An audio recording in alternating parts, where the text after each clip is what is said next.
Olá, jovem jurista, meu nome é Ronaldo Bastos e hoje eu estou aqui em Nova York, nos Estados Unidos, no local onde era o World Trade Center. Foi construído um prédio para simbolizar, eu acho que é o quarto maior prédio do mundo hoje em dia.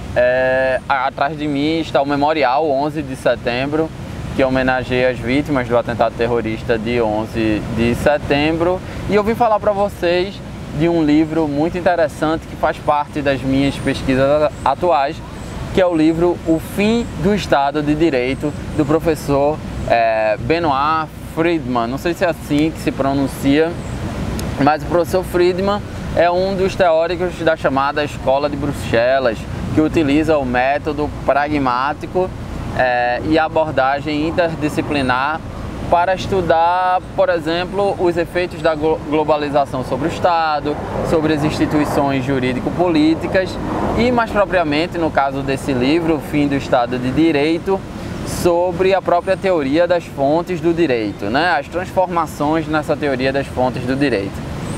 Essa série de transformações são provenientes de vários campos, como a internet, o meio ambiente, a propriedade industrial, os contratos internacionais, o sistema de patentes, enfim, um vasto campo que Friedman chama de ONI, né? Objetos normativos não identificados.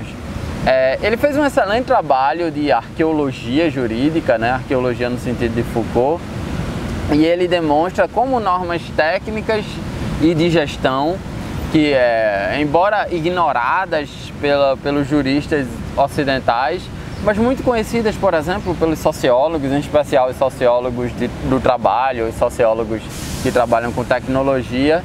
Essas normas são tão antigas como as tradicionais fontes do direito, que eu expliquei para vocês lá no nosso curso de fontes do direito, jurisprudência, costumes, leis, né? O conhecimento dessas normas, provoca Friedman, essas regras técnicas e de gestão, são tão importantes e serão preponderantes se os juristas ainda quiserem ser conhecidos como os especialistas em normas, né? Para iniciar esse guia de leitura, eu proponho uma contextualização para entender que sociedade é essa, onde além das fontes normativas típicas do Estado de Direito, que são aquelas em que há uma manifestação da soberania do Estado na conformação dessas normas, existe uma série de outras fontes normativas que se conformam independentemente da aquiescência estatal e, no limite, acabam por subjugar o próprio Estado em relação a normas que não foram criadas por ele. Uma primeira aproximação que eu consideraria para analisarmos estas outras normas, essas regras técnicas e de gestão que ameaçam o Estado de Direito, segundo Friedman, é o conceito de sociedade de risco, de Ulrich Beck, né? Ulrich Beck, ele cria esse conceito de sociedade de risco a partir da ideia de que o uso da tecnologia pode ser fatal e, por isso, temos que limitá-lo em alguma medida, mesmo que isso ofenda regras básicas do Estado de Direito ou que perdamos algumas garantias individuais. Pensem no surgimento da lei seca no Brasil, né? A lei seca só ocorre porque os carros se transformaram em máquinas letais, né? Então, uma forma de controlar os danos acerca dos acidentes de automóveis que se transformaram em máquinas letais é evitar criar exceções no direito penal, por exemplo, para que haja a proibição de motoristas alcoolizados dirigirem seus carros.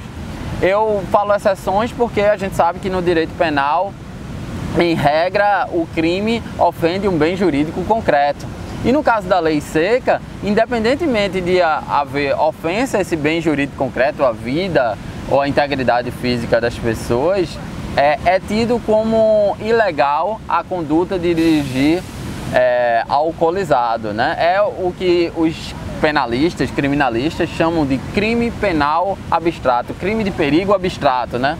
Não precisa uma lesão concreta, basta a ameaça a essa lesão. Então, é no contexto dessa sociedade de risco que a ciência desenvolveu uma série de regras técnicas para proteger os indivíduos do mau uso das tecnologias, né? Assim, por exemplo, no meio ambiente, foram criadas normativas sobre tratamento de dejetos, prevenção de poluição, de substâncias perigosas, substâncias tóxicas. No que atina o ramo dos alimentos, foram criadas regras para a produção de sal, produção de carne, produção de diversos alimentos. No que atina aos automóveis, foram criadas regras no que diz respeito à durabilidade das peças, tamanho das peças, então resistência das peças. Então, a ideia era controlar o resultado nessa sociedade dos riscos, sociedade de risco, estabelecendo padrões de qualidade que controlem o processo de produção. A gente vai controlar o resultado se a gente controla o processo de produção. Então, vai dizer Friedman que as regras técnicas, elas servem para explicar, para transmitir e com frequência para prescrever a maneira de fabricar um objeto, sua constituição, suas dimensões e outras especificidades e qualidades, as etapas de sua realização e os procedimentos a serem realizados, para que tudo seja feito corretamente. É nesse contexto, por exemplo, vocês já devem ter ouvido falar da chamada normas ISO. ISO é uma sigla em inglês que remete em português seria Organização Internacional de Padronização, né? Os standards, né? Inclusive é comum vermos na televisão funcionários do Inmetro medindo determinadas categorias de produtos para saber se eles estão de acordo com essas regras técnicas, né? Então, se estão obedecendo essas regras técnicas, que nós nem contestamos essas regras, porque elas, em tese, são estabelecidas pela ciência. Em tese não, elas são estabelecidas por uma série de ramos da ciência. Então, uma questão que eu pretendo debater com vocês e que eu pretendo aprofundar nesse guia de leitura é a discussão se podemos deixar, em alguns casos, o estabelecimento desses standards, dessa normalização, que são provenientes das regras técnicas, sob o controle exclusivo da ciência e de instituições privadas. Ou se, pelo contrário, é necessário que a política e o direito interfiram nesse processo. É essa grande discussão que Friedman traz no seu livro. Deixa eu situar a questão um pouco melhor para vocês do ponto de vista da filosofia ocidental, do pensamento ocidental. O que aqueles que defendem... Eu estou mudando de posição porque está formigando meu pé. O que aqueles que defendem essa união entre esses dois ambientes, essas normas éticas, que são as normas jurídicas, e as regras técnicas, essas provenientes dessas ciências duras, aqueles que querem unir esses dois ambientes, esses dois âmbitos, esses dois contextos, esses dois tipos de normas, na verdade eles nadam contra a corrente do pensamento ocidental. Porque o pensamento ocidental, quem viu minha aula sobre lei jurídica versus lei natural, sabe que o pensamento ocidental ele criou dois ambientes. Um que seria o domínio da cultura, onde estaria o direito, a política, e outro seria o domínio da natureza, onde estaria essas ciências duras, química, física, biologia. E os objetos são descritos pela ciência, enquanto os sujeitos são controlados, são estabelecidos pelo direito, ou seja, a conduta humana é estabelecida pelo direito, pela política, e a descrição dos objetos é estabelecida pela ciência. E aí vai dizer Friedman, de um lado, as leis científicas prestam contas da regularidade dos fenômenos observados, calculados e experimentados. E de outro, as leis humanas designam os atos de vontade pelos quais o poder político formata e organiza a sociedade dos homens. Essa diferença é essencial. Um dos maiores filósofos da humanidade, Immanuel Kant, ele nunca uniu em sua obra a epistemologia, que seria a ciência, né, e a moral, a ética. É uma frase muito conhecida de Kant, que ele queria que estivesse grafada no seu túmulo, e de fato esteve, é que ele dizia o seguinte: há duas coisas em mim, o céu estrelado acima de mim, ou seja, a ciência, e a lei moral em mim, ou seja, a ética, a moral, né? O problema é que, e isso o livro traz com maestria, é que a separação entre cultura e natureza, entre ética e epistemologia, entre política e ciência, gera inúmeros problemas conceituais que entram em choque com a própria filosofia do Estado de Direito. Atualmente, os Estados, que são entes soberanos, quem não sabe o que é soberania, vá lá para a minha aula sobre soberania, que já existe no canal e existe lá no blog. Esses entes soberanos, os Estados, eles têm que obedecer a normalizações que são provenientes de organizações privadas e que não possuem, essas organizações, nenhuma responsabilidade política. Assim, se o que fundamenta o Estado de Direito é a submissão do Estado às regras erigidas pelo próprio poder público, que regulam a atuação estatal, mas que também protege os indivíduos que, através da representação política, participam da formação dessas regras, quando deixamos que meras organizações privadas, desprovidas de responsabilidade política, o que os cientistas políticos chamam de accountability, então essas organizações desprovidas de accountability criem regras que condicionem o comportamento tanto do Estado quanto dos indivíduos, é o Estado de Direito que está em risco. O que eu percebo é que a teoria do direito sempre esteve muito preocupada com o estado de exceção proveniente do excesso de soberania. Para tanto, basta ver as pesquisas de Carl Schmitt, Walter Benjamin ou George Agamben, que mostram que o Estado de Direito já regula a própria suspensão do Estado de Direito, instituindo o estado de exceção. Como no Brasil, no constitucionalismo brasileiro, a gente chama isso de direito constitucional das crises. Estado de defesa, estado de sítio e intervenção federal, mais propriamente. Mas o que eu vejo é que o silêncio da teoria do direito, e é aqui que eu quero focar, porque esse é o foco do livro, está no estado de exceção que é proporcionado não pelo excesso de soberania, mas pela falta de soberania, ou seja, a falta de participação de atos soberanos na criação de normas cada vez mais presentes na sociedade mundial. Até aqui eu mostrei como as regras técnicas, o que são as regras técnicas. Essas regras, eu vou falar mais para isso no decorrer dessa aula, desse comentário, desse guia de leitura. Eu falei o que são essas regras técnicas. Regras criadas por associações privadas, instituições privadas, que não têm a participação do Estado e que, ao mesmo tempo, submetem os Estados a essas regras. Os Estados são obrigados a seguir essas regras. Mas eu quero falar como surgiu essas regras. E essa é a grande contribuição que eu vejo do livro de Friedman, né? O Fim do Estado de Direito. Bom, as regras técnicas surgiram no interior das fábricas, né? No âmbito do trabalho, em razão da divisão técnica do trabalho, que foi progressivamente intensificada após o chamado Taylorismo, que pretendia ser uma nova ciência da administração, que exigia que o trabalhador, ao invés de controlar todo o processo produtivo, o trabalhador tinha que se especializar em uma determinada atividade, em um determinado setor da fábrica. Se vocês quiserem entender um pouco sobre o Taylorismo e sobre os efeitos, de forma um tanto cômica, essa análise, sobre os efeitos do Taylorismo, dessa especialização do trabalho nos trabalhadores, basta ver o filme Tempos Modernos, de Charlie Chaplin. A grande questão que o Taylorismo buscava era já antecipando uma época em que os trabalhadores não ficavam tanto tempo nas empresas Então não havia possibilidade de transmissão oral dos trabalhadores mais antigos para os mais novos.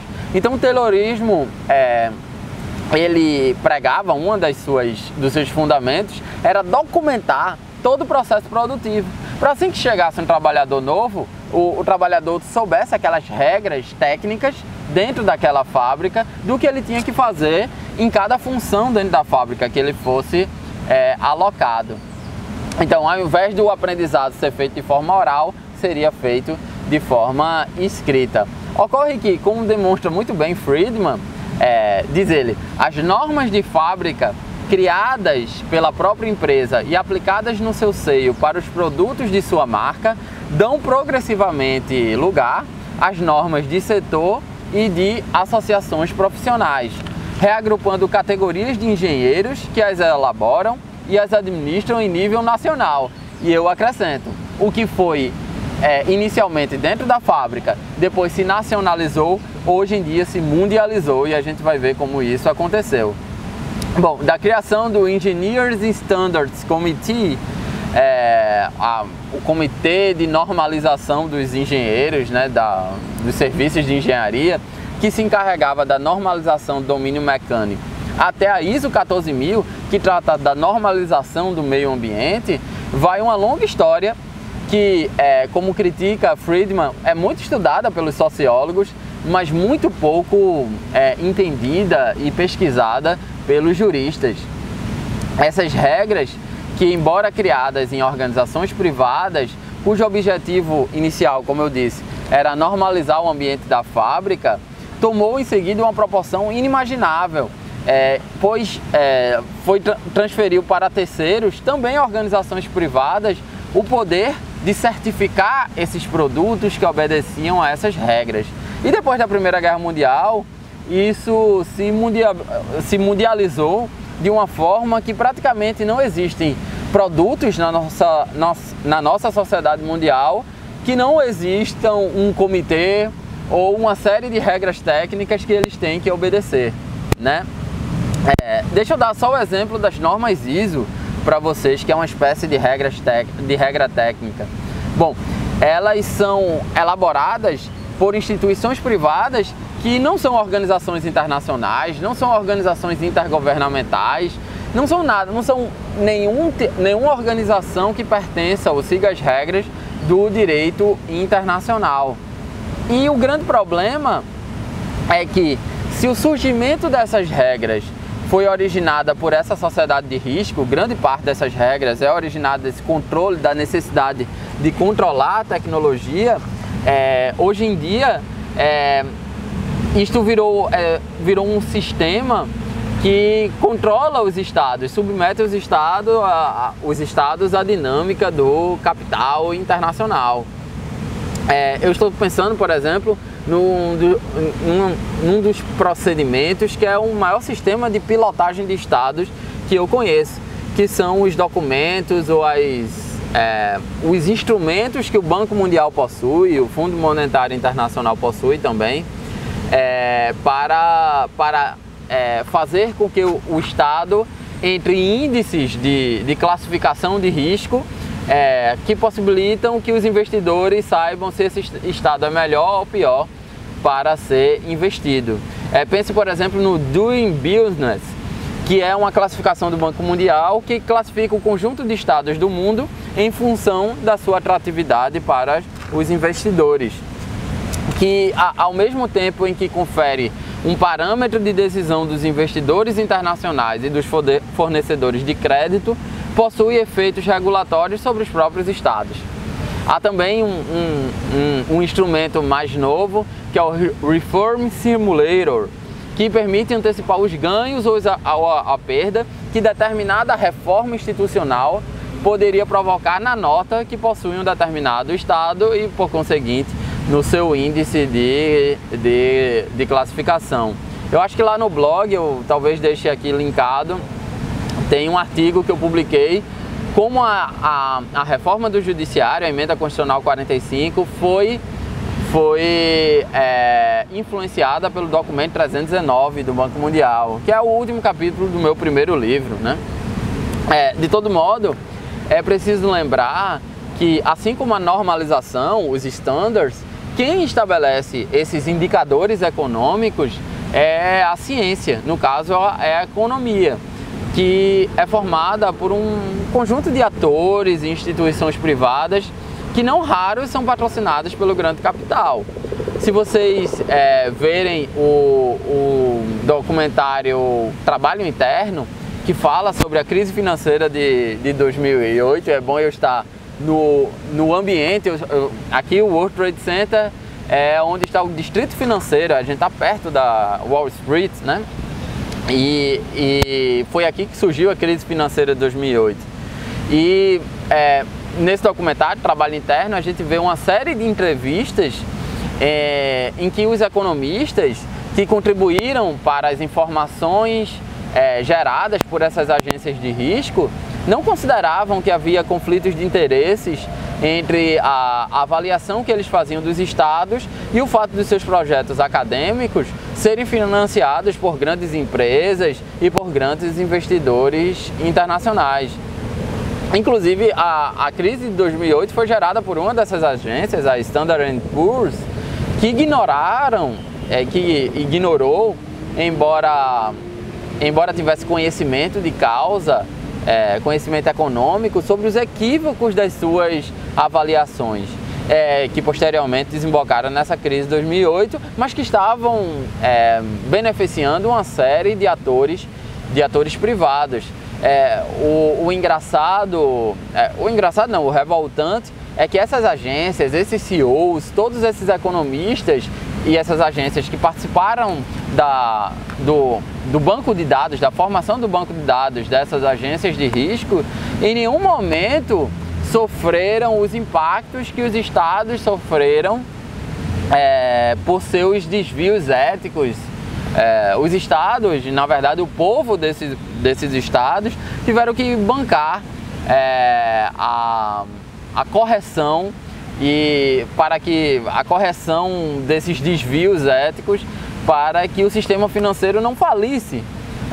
E um grande banco aqui dos Estados Unidos mesmo, Lehman Brothers, eu acho que é o nome desse banco, faliu, né? E os Estados Unidos, na administração Obama e em vários outros estados europeus, tiveram que financiar o sistema financeiro para que ele não entrasse em bancarrota por culpa dele próprio. Então, por falta de controle do Estado sobre os atos e normas desse sistema financeiro. Então, a questão que move um livro é que, e aqui pode ser uma interpretação minha, é que ao contrário do que sustenta a modernidade, segundo a qual natureza e cultura, ciência e política estão separadas, a própria crise financeira de 2008, como exemplo de indicadores dessas normas técnicas, demonstra como a ciência pode ser utilizada para fins políticos.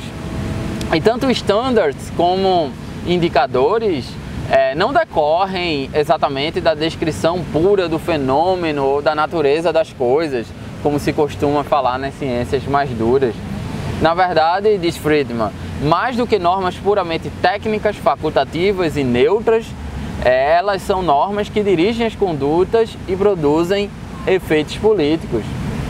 Vejam que se as normas do Estado de Direito possuem garantia a de serem criadas observando procedimentos democráticos, primeira garantia, e depois estando sujeitas ao controle jurisdicional, standards e indicadores não possuem nenhuma dessas duas garantias. Inclusive, o Tribunal de Justiça Europeu não admite recurso contra as normas técnicas europeias, como se elas fossem meramente subsidiárias em relação às normas jurídicas duras, né, as normas jurídicas clássicas. Inclusive, talvez a crise porque passa o Estado de Direito diante da globalização da economia seja fruto também da completa desconsideração dos juristas acerca dessas normas técnicas, que são tão importantes hoje na sociedade mundial quanto as normas clássicas, né? As normas jurídicas clássicas. Nas faculdades de Direito, por exemplo, quando se explica a teoria das fontes do direito, não há uma única menção a indicadores e standards do poder da economia sobre o direito. E essas regras estão cada vez mais presentes e veja, são de fato necessárias essas regras, mas elas passam ao largo do Estado de Direito e podem, ao final, acabar por destruir o Estado de Direito, né? Essa filosofia do Estado de Direito. Então, para quem gosta desses temas, influência da economia sobre o direito, ou o quanto o direito pode lutar ou garantir os direitos dos indivíduos acerca desses processos de integração que estão mais avançados na União Europeia, ou o quanto o Estado pode manter a sua soberania em relação a organizações internacionais financeiras, como o Banco Mundial e o FMI. Para quem gosta dessas coisas, esse livro, O Fim do Estado de Direito, de Benoit Friedman, é um livro que eu considero de suma importância para quem quer se dedicar a esse tema, né? Então é isso, pessoal. Espero que vocês tenham gostado desse guia de leitura, dessa resenha, que é mais um comentário crítico, né, ao livro. Eu trouxe outras informações que o livro não traz. Espero que vocês tenham gostado. Até uma próxima. Tchau!